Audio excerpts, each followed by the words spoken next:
going to see a different kind of good news in this particular message than we've encountered in the previous messages. This good news is going to be easier to recognize as good news than the news about the value of inevitable boredom that comes in living a pointless existence in the Ecclesiastes experience. That didn't sound like all that kind of good news. And after realizing that the Job experience of suffering just might be required in order to see God clearly enough to recognize and repent of our spirit of entitlement, I think we're ready for some more easily recognized good news in Song of Songs, because it's going to deliver some obviously really good news.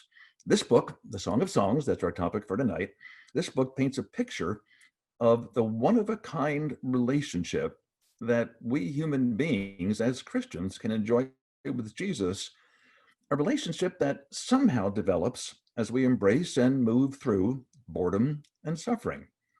Now, the Song of Songs introduces us to nothing short of a miraculous possibility. And I've really gotten excited as I've been thinking about this. We Christians can have a relationship with Christ that is so meaningful. Now, see if this makes sense to you.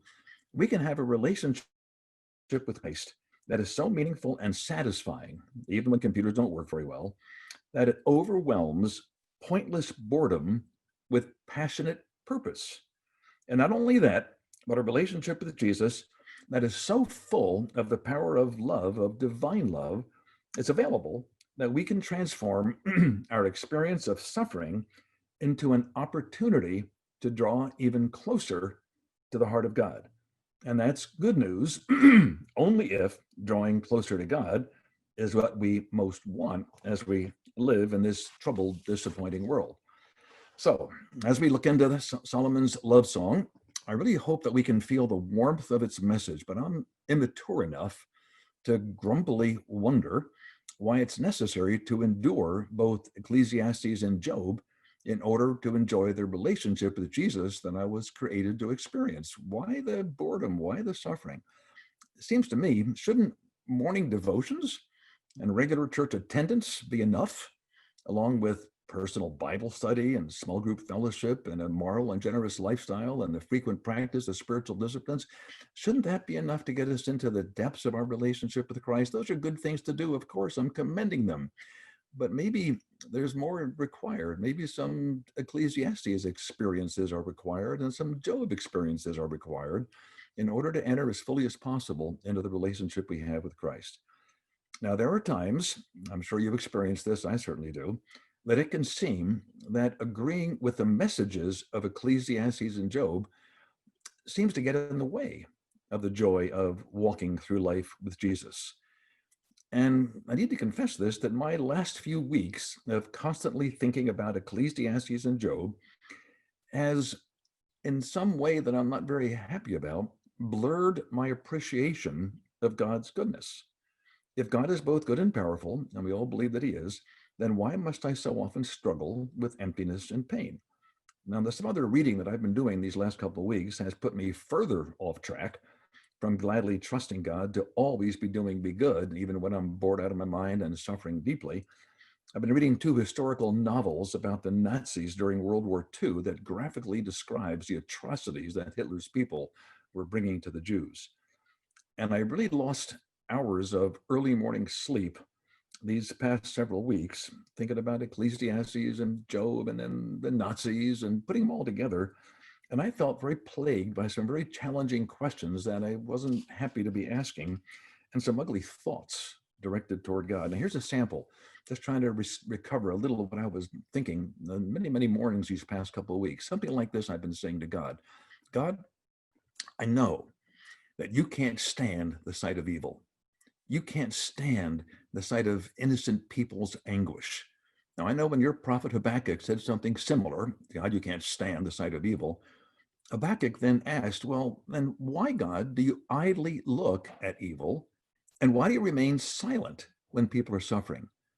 Why then and now, I found myself asking early mornings the past few weeks, do you seem so absent while so many people, Christians included, are struggling and suffering?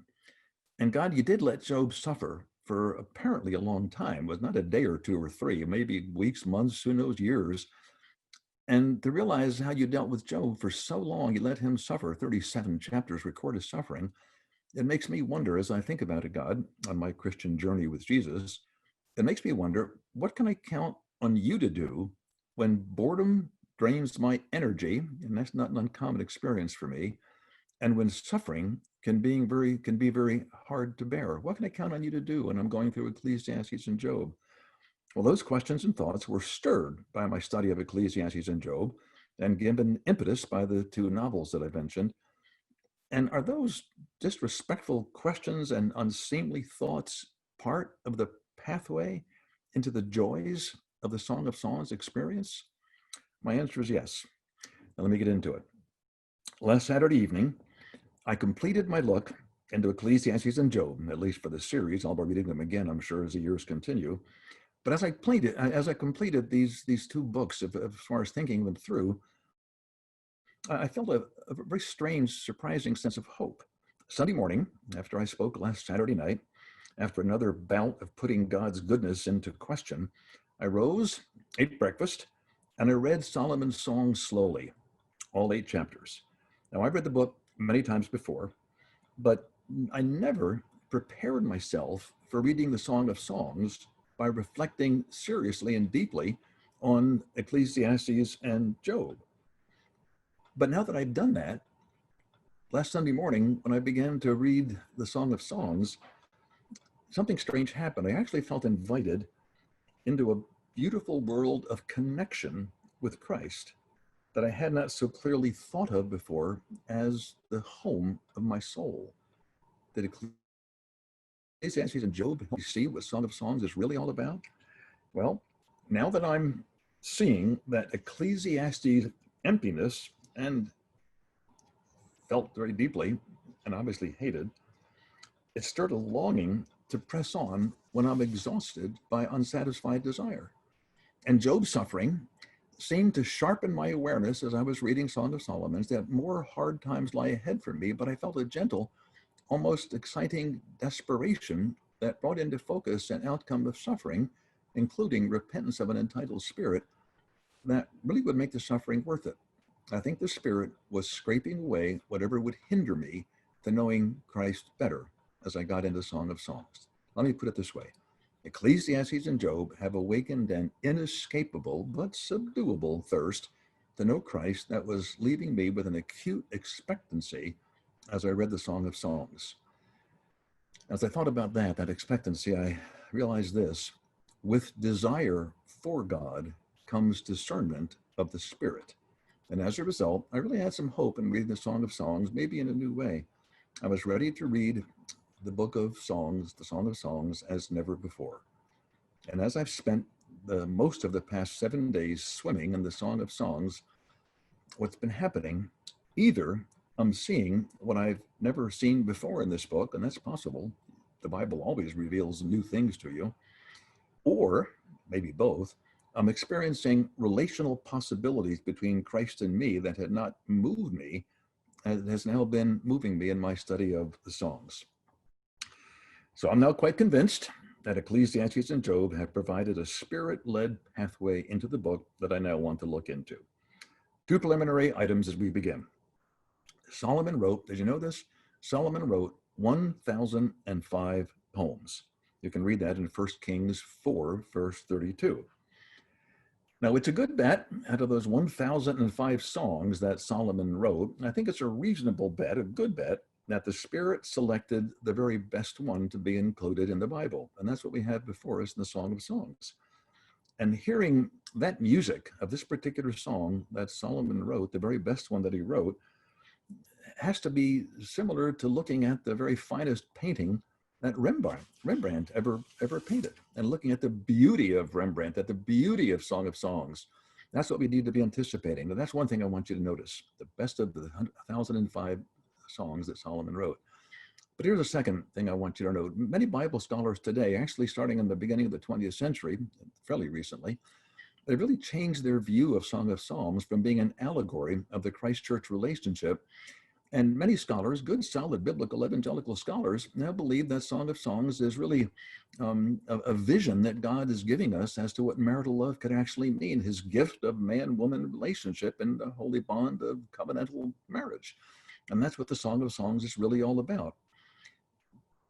But I have a but here. But since the Spirit loves nothing more than displaying the beauty of the Son in both the Old and the New Testaments, in the Song of Songs, I believe it's fair to see a vision of what's possible in our relationship with Christ. He's the bridegroom and we're the bride. I believe the Song of Songs is an allegory. Now, with those two items in mind, the best song that Solomon wrote and the Song of Songs can be properly read as a picture of the Christ-church relationship. I want you to consider with me what God might be saying to us in Solomon's best loved song. It's a story. Let me just repeat what you're all familiar with. It's a story. It's a love story of a young shepherd man and an ordinary, hard-looking woman who had to work in the fields. Her brothers made her work in their vineyards and gave her kind of a dark tan and a rough skin. So this is an ordinary, hard-working young lady with a young shepherd, and they were moving through the ups and downs of a loving relationship that ends well. Now, the woman in the Song of Songs, in the story of this relationship, she gets the last word. Listen to the last word that she says about her relationship with her lover. She says this in chapter 8, the final chapter, in verse 14. She says this, "Come away, my love." Another translation, "Make haste, my love." What she's expressing at the end of this love story is she wants to be with her man. She wants to reach the summit of relational marital pleasure. She also not only gets the last word, but she also gets the first word. The Song of Songs begins with her talking, and here's what she begins by saying. In the very first chapter, she says, "Kiss me and kiss me again, for your love is sweeter than wine." That's verse 2 in chapter 1. And as I read those, and not just getting caught up in the fact that she's a young lady who loves her husband and wants to be kissed a lot, that's all there. I don't doubt that that's real in this particular woman's experience, but the Spirit intends it, I believe, for us to realize that those same similar words, at least, maybe a little different wording, could come from someone who sees Jesus as as providing the life most longed for. Someone who would say, somebody who knows who Jesus is and what is the life that he provides, someone would say, maybe you, maybe me, we could say, "Jesus, come close to me. I want to feel your love. I don't want to just know about your love. I want kisses. I want to feel your love in my soul. I want to feel your love in the relationship that you've given me that we now have together. I want to experience your love." And then the song goes on to describe 3 opportunities that the lover gave to the beloved in order to experience something of the reality of real relational love.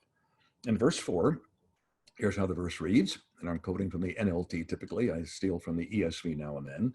NLT in verse 4, it says this, chapter 1, "The king has brought me into his bedroom." Well, the rather obvious place for felt intimacy in a relationship of satisfying love, a relationship that she's saying is now beginning. I'm actually going to be in the bedroom. I'm in the bedroom. I haven't consummated the marriage yet, but I'm in the place where deep relational intimacy is possible. That's the first opportunity that we're told that the king, referred to as the king, the lover, gives to his beloved.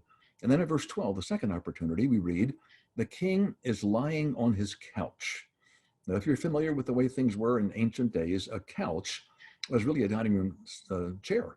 It was the people would lie down on a couch and recline as they would eat at the table. So this is basically inviting the woman to a table that he's provided, where he's saying, "I'm going to give you the sustenance that you need for our relationship to continue. That's what I want to give you, woman that I love." And it's hard to resist thinking of the table that he's talking about. "Come near to me," and the couch next to the table. It's hard to resist the temptation to think of the Lord's table, a picture of the Lord's table where Christians feed their souls with bread and wine, with the symbols of the Lord's crucified body and his shed blood. Is that part of what's involved in that particular passage? And the third opportunity is chapter 2 and verse 4. "He escorts me to the banquet hall." Now, again, the banquet hall is the place in Old Testament culture where people got together and enjoyed glasses of wine. It was the house of wine where friends gathered to drink wine that makes them glad. So 3 relationships, the 3 opportunities for intimate relationship are underway. 1, intimacy, that's the bedroom. Christ is in me and I'm in him. Secondly, sustenance. Christ's sacrificed life feeds me at his table. And then gladness. Christ's love delights me, the image of wine that gladdens the soul. But the woman is rather self-conscious in the middle of all these opportunities for intimacy. In chapter 1 and verse 5, she says, a rather strange phrase when you look at it quickly, I am dark but beautiful. I'm dark but beautiful. Well, she then explains what I mentioned earlier, that her brothers were treating her rather badly, and they required their sister to work in the vineyards under the hot sun, which darkened her, gave her a tan beyond what she wanted, and roughed up her skin, give her a weathered look. And she was saying, when I think about my lover, I believe he's going to see beneath the outward appearance, and he's going to see my beauty. I'm beautiful in the eyes of my lover. In his bedroom, at his table, while drinking his wine. In those situations, she hears her lover speaking, and now the lover speaks for the first time. And he says this, "Oh, most beautiful woman, how beautiful you are." That's chapter 1, verses 8 and 15. In other words, or in those words rather, I hear my identity as the bride of Christ established. I'm Christ's desired companion. He really wants to be with me. Only by grace, won by his death and resurrection, only by grace can he look at me with all of my failures, all of my weaknesses, and say, Larry, you're beautiful. You're everything I want. I want you to be with me. Paul tells us in Ephesians chapter 2 and verse 10 that we're God's masterpiece, at least his masterpiece in the making. So everything is good in their relationship. Off to a great start here. Marriage is going great, or the relationship is going great, until something goes wrong. Chapter 2 and verse 8. In that verse, we read that the woman is not with the man. Apparently, some distance has developed. But the woman is listening, wanting to hear if her lover is going to speak. Is he talking? Does he want me? Will he pursue me? And then she says in chapter 2 and verse 8, I hear my lover coming. Now, where is he? Well, he's standing behind the wall of the room where she is in. All this is in the text, chapter 2. And while he's standing behind the wall, he, quote, looks through the window, unquote. And then lastly, it says, quote, he's peering into the room.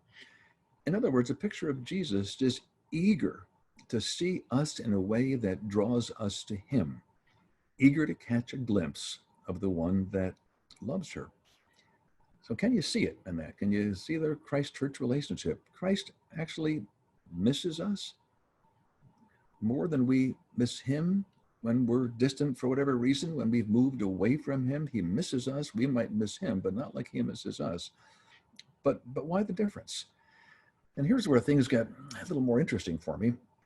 The lover speaks, chapter 2, verses 10 and 11, and woman hears him say this, rise up, my darling. Obviously, he's still talking to a woman he regards as beautiful. But look at the phrase he says then. Rise up, my darling. Look, the winter is past. What's being said in that? Now just interpret in light of the Christ-church relationship. We follow Christ. It's spring. Things are going well. We feel intimate with him. He's blessing us. We're enjoying our Christianity, enjoying our Christian walk with Christ. The weather's fine. Nothing distracts us. We're with Jesus. And then winter sets in. Life becomes difficult. And when life becomes difficult, what obviously happens rather easily is managing our circumstances into a better place assumes more importance than delighting Christ with our presence.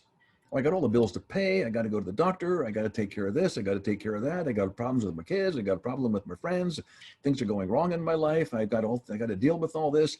And now I'm back in my smaller story, determined to manage it well and have more interest in managing my smaller story well than joining the larger story of being in the presence of Christ.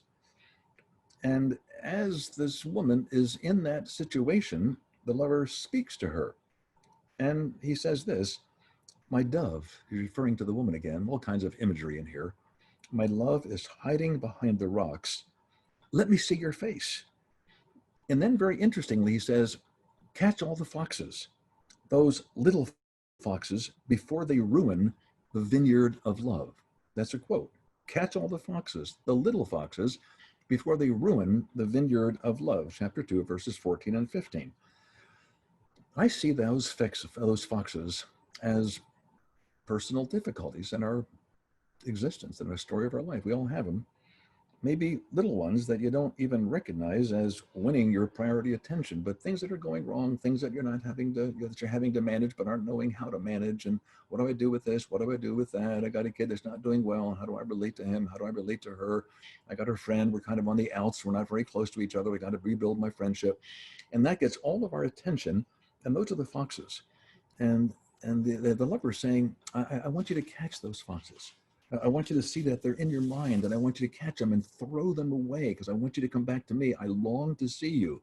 The woman was freezing. This is what I see in the chapter. He was freezing, in the verse rather. The woman was freezing in a winter of trouble that cooled her affections. But as she was in this winter of trouble, she heard her lover's voice say, "Rise up, my darling, the winter is past." In the next verse, the flowers are springing up. And when I read that, my mind went, as perhaps yours has quickly gone, to the children in Narnia, as they exclaim very happily, "I see leaves on the trees. The winter brought on by the White Witch is ending." And the woman responds, "My lover is mine, and I am his. Return to me, my love. That's what I want the most. I've got to deal with my problems. I got a life I have to attend to. I got to go out and put gas in my car before the trip I'm going to take. I got to go to the doctors because I have a bad headache. I got to see what's going on. I got to do all that. But in the middle of that, I want to draw closer to you, and that's my priority. Return to me, my love." So he does. Everything's now really good. All is well, or maybe not. The Christian's journey continues through ups and downs until Jesus returns. Here are the next down in the story. Chapter 3, verse 1, the woman speaks. Listen to her words. "One night, as I lay in bed, I yearned for my lover. I yearned for him, but he didn't come." I think I know a little of what she might mean in my experience, and I'm sure you do as well. There are times I just yearn for the presence of Christ. I yearn to know he's with me in the middle of life struggles. I yearn to know he's with me when I'm scared. I yearn to know he's with me just because I want to be with him. I want to be close to him. He's wonderful. He's my lover. I want to know his love. I want to taste his love. And I yearn for him, but he didn't come. That's what the woman said. And my question as I read that is, well, why? Why doesn't Christ always respond to our strong expressions of desire for his presence? Does Christ not come when we desire him? Or do we notice that the woman stayed in bed, yearning but not seeking? She stayed in bed. She didn't seek him. She yearned for him. Get the difference. She was yearning him, but she wasn't seeking. And I wonder if Christ sometimes leaves us alone in the absence of seeking. Of course, we're told, "If you seek me with all your heart, I'll be found by you," a verse in Jeremiah that I think I quoted last week. But also in Hosea 7, verses 13 and 14, God was speaking about the people he loved. And he says, "I long to redeem these people. I want to be with these people. I love these people. But they wail upon their beds." Is that what this woman was doing? Yearning, but staying in bed, not moving? We sometimes yearn for God to make himself known to us, but remain more interested in staying comfortable and not going to the trouble of actually seeking him. Can I deal with that in some way? Let me get my notes organized here. Yeah, can I change? Can I pray without ceasing? And can I change that to seeking without ceasing? I can pray all I want, but prayer has got to have some legs to it. There's got to be some seeking of the Lord. Her continued search, and she did get out of bed. When he didn't come, she said, "I'm going to go find him." She finally got out of bed. And her continued search, I would suggest, reveals her wholeheartedness, and eventually she found him. And when she found him, what does she do? What do we do when we really find the Lord, when we get very close to him and just experience his presence? Well, the Bible says about this lady in Song of Songs that she held him tightly, chapter 3 and verse 4. She held him tightly. And of course, when she was holding him tightly after staying in bed for a long time, yearning for him, and then finally getting out of bed and running after him, and now he's there and she holds him tightly, what does the lover say? Well, pretty obviously, your lover would rebuke her. Well, why didn't you search for me right away when you realized how much you desired me? And no doubt he told the clinging woman to back off. Give me time to warm up to you. I'm not all that thrilled with you right now because you didn't seem to really be interested in searching for me, just kind of complaining that I wasn't coming to you when you were wanting me. Well, that's not what happened, as you know. She held tightly, and as she held tightly, we're told that he said to her, "You're beautiful beyond words," chapter 4 and verse 6. And then he goes on, "Your love delights me. You have captured my heart," verses 9 and 10. Can you hear the Spirit telling us that Christ finds joy in being wanted by us? He wept when Jerusalem wouldn't come to him. And C.S. Lewis, in one of his many memorable sentences, said, "We can be an ingredient in the divine happiness by not only yearning for him, but seeking him with all our heart, soul, mind, and strength." And again, when she does this, when she gets out of bed and she seeks him and he shows up and she holds him and he says, "You're beautiful," and everything's wonderful, things are good, the relationship is good, it's very good. But there's another but. The journey continues to go in and out, up and down. Chapter 4 continues with a lengthy, extravagant depiction of the lover's enjoyment of the beloved's beauty. Well, that's really good. Chapter 5 begins with the lover telling his beloved that he's waiting for her in his garden. And now she's back in bed. "I slept," we read, she's talking now, the woman's talking, "I slept, but my heart was awake. I knew what was going on in me, but I was in bed and I was quite comfortable and I was warm and cozy and I was enjoying my blankets over my body and the comfortable pillow. But I knew that I was awake and I knew that something was happening in my heart.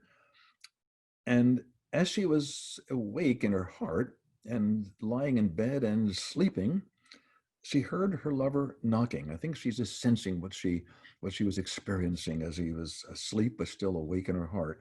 She heard her lover knocking on her door and calling to her. And the words we have in the song are these: "Open to me," the lover saying, "open to me, my treasure," a picture of Jesus longing for our company. This is the Song of Songs. I remember one time when I read that and preparing for this talk, my mind went to a couple of years ago, maybe 4 or 5 years ago, when I went to my pastor after a sermon that I was very moved by, and I said to her, I said, "I'm not in a good place. I'm in a dark place." And I've shared that. I've been in dark places, of course, as you have, and I've sometimes told a good friend, in this case, a good friend who happened to be my pastor, I said, "I'm in a dark place now." And so often when you say that to a good friend, they come back with good things to say. "I'm so sorry you're there. I'll pray for you." But this pastor, this good friend of mine, rather than saying that, her words really struck me. She said, "Larry, the Lord just loves your company when you're in a dark place. He knows what it is to be in a dark place as he looks at this world. He loves your company where you are." But the woman didn't respond to her lover's longing to be with her by saying, but the woman did respond to her lover by saying things that weren't the best. What she said was, you recall these rather striking words, "I want you to come to me, my beloved." And she responds, "Well, I've already taken off my robe. Am I supposed to get dressed again? And I washed my feet. Should I get them soiled?" Now, those are her exact words. I gave a little bit extra phrasing there. The actual verse reads like this: "I've taken off my robe. Should I get dressed again? I've washed my feet. Should I get them soiled?"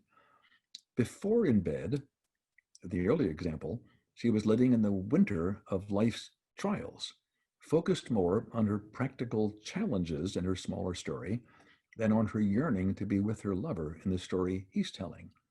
And now again, we find her in bed, and she's focused on her comfort, not wanting to be inconvenienced by her relationship with God. I don't want my relationship with Jesus to take me away from the conveniences that I really enjoy, that I really like. Following Christ, have you noticed, can sometimes be rather inconvenient. Look at the Apostle Paul. Comfortable. I mean, his whole life just indicates that it wasn't what you call an abundant life of blessings, an abundant life of comfort. but his lack of comfort didn't keep him from still staying on track with God. And the woman is saying, I'm comfortable in my nightwear, my feet are clean. Maybe I'll just stay here because I don't want to give up my comfort. And then what does her lover do?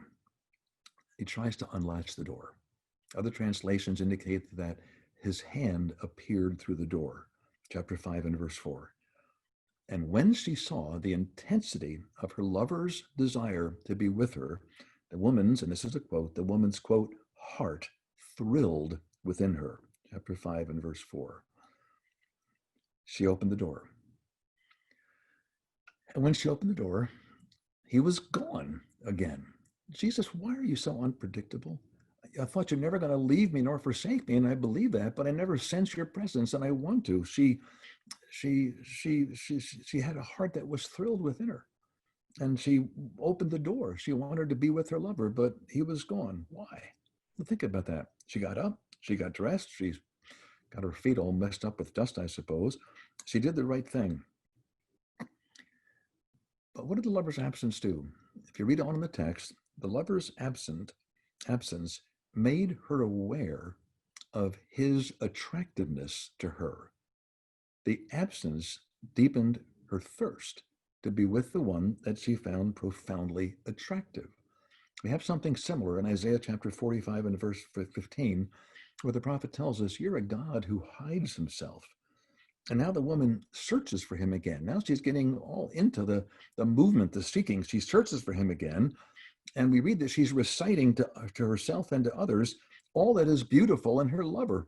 As she gets out of bed now, when she sees his hand coming into the latch and gets up and opens the door and he's not there, she says, oh, but he's the one I want the most. Let me tell you, everybody that I know, let me tell you what it's like to be with him. Let me tell you who he is and why I want him so badly. Chapter 5 and verse 10, just one example from several. My lover is better than 10,000 others. Verse 16, he's desirable in every way. Is that how I talk about Jesus? What does he have to do to get me to be aware of that thirst for him? Sometimes when I really am aware of how much I want him, he doesn't show up. And then I realize I really want to be with Jesus. He's everything. Even when God feels far away, can we agree that he's actually loving us by stirring up our thirst with the thirst that only he can satisfy? Well, once again, as always, her passionate search leads her to find him. And again, just like Jesus, when the lover sees his beloved, there's no rebukes. There's no sense of, well, you took your time, sweetheart. That's not at all the way the Lord speaks. He didn't say, well, you wouldn't even get out of bed to be with me. I thought I was worth more to you than that. I thought I was your deepest desire. Rather, what he does yet again is he extols her beauty and he tells her her impact on him. This is a little bit new in previous times of extolling her beauty. He says in chapter 6 and verses 4 and 5, you are beautiful. That's not new. But then for the first time, he says, turn your eyes away, for they overpower me. When you ask yourself, what's the point of what I'm doing to advance God's kingdom? Well, maybe it's helpful to remember how deep is the Lord's joy in seeing the price that we're willing to pay to serve the one we love.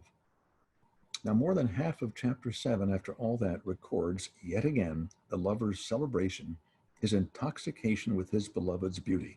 A whole long part of the chapter. And just let that sink in. That is Christ's attitude, his view of me. There's been so many times when I have failed him so miserably, and all I can picture from him is a rebuke. I've heard many people say in the past, can you picture Christ's smile when you're really ugly, when you've been behaved in a deplorable way? He doesn't like your sin, he hates your sin, but he hates your sin because he loves you so much. And when there's repentance in your part, thanks to the suffering of Job, when there's repentance in your part, all I can say is you're beautiful. And realizing that that mind-blowing truth, that in my worst moments, I'm actually knowing his love in the presence of my wickedness, my sinfulness. The woman completes chapter 7, telling of her eagerness to give herself fully to her lover. She speaks of a level of new delight when she says, I have saved delights for you, my lover. The last verse in chapter 7. I want to delight you, and I've saved my delights in order to give you everything that I have that's delightful. I want you to enjoy. The message of Solomon's song, I think is becoming a little bit clearer. Let me tell you what I think it is, if I can just summarize it. A whole lot more than I can say, but there's an unrealized potential in my relationship with Jesus. There's an unrealized potential in your relationship with Jesus. There's a joy that's available, a solidness, a security that's available, which no tragedy, no heartache, and no fear can destroy. The woman speaks again. Many waters cannot quench love, nor can rivers drown it. Will I get out of my bed? Will I seek the Lord with all my heart, soul, mind, and strength? I can tell you that I've known something about the problem with staying away from Jesus when I'm living in winter because he's not helping the way I want him to. What am I to do at that point? Recognize what's going on, that I'm really moving away from him, that I'm really prioritizing my life going well and prioritizing being with him. I also have no trouble relating to the idea that there's so many times I want my life to be a comfortable, pleasant experience, and getting closer to God, the process of getting closer to my Lord, sometimes requires a loss of comfort, which sometimes I really have very little interest in. But notice the lover's last words to his beloved, chapter 8, verse 13. Oh, my darling, you who dwell in the gardens with companions listening for your voice, let me hear it. You're talking about me to others. I want to hear your voice. I want to be delighted with you. You have the power to delight me. Don't you want to delight me after all I've done for you? I love you so much. And she speaks to close the song in verse 14. And it's a wonderful ending. I've already quoted it, but now we're at the end of the song. Come away, my lover. Make haste. Be like a gazelle or a young stag on the mountains of spices.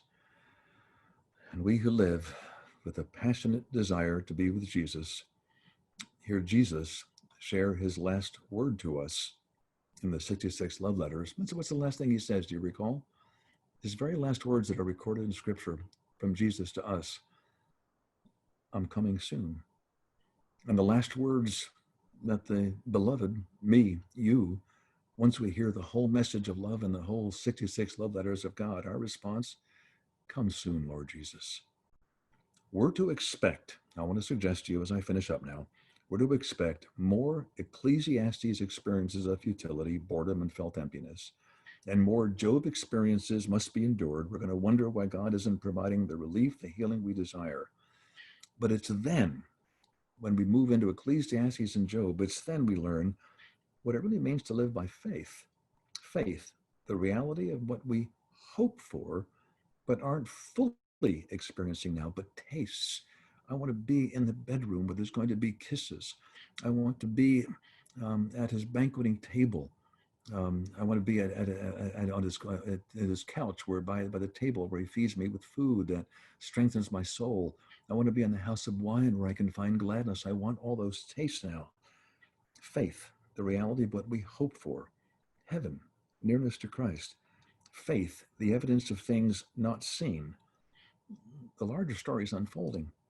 Faith leads us into another Song of Songs experience, a journey with Christ, ups and downs, passion and apathy, intimacy and distance, rich encouragement along with seasons of deep discouragement, everything awakening our thirst to be with him now by faith until we're with him in the eternal climax of a story of perfect love.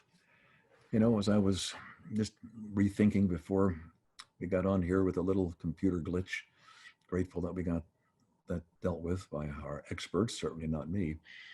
I just was thinking again that over this past week, the Song of Songs has hit me really in a very new way. I've said that before. I want to say it one more time.